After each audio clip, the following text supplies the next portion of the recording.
मुनाफ़िक़त की हमदर्दी दुश्मन की तलवार से ज़्यादा ख़तरनाक है।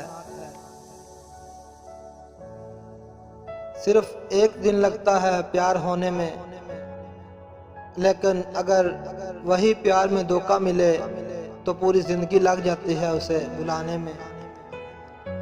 जब भरोसा टूट जाता है तब माफ़ी मांगने का कोई मतलब नहीं होता। जिस तरह बिच्छू डंक मारने से बाज नहीं आता, इसी तरह धोखेबाज धोखा देने से बाज नहीं आता। कितने दुख की बात होती है कि हम किसी पर अंधों की तरह एतमाद करें और वो साबित कर दे कि हम वाकई अंधे हैं। लोग हमेशा धोखा गलत इंसानों से खाते हैं और बदला अच्छे इंसानों से लेते हैं।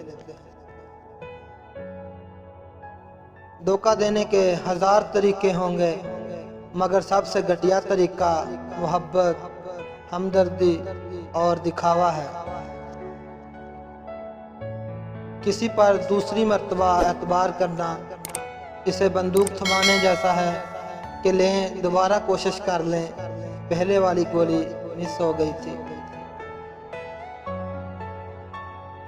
एतबार ज़रूर करें दूसरों पर, लेकिन किसी को मौका ना दें कि वो आपको अंधा समझने लगे। दिलों में फ़र्क आएंगे, ताल्लुक़ टूट जाएंगे।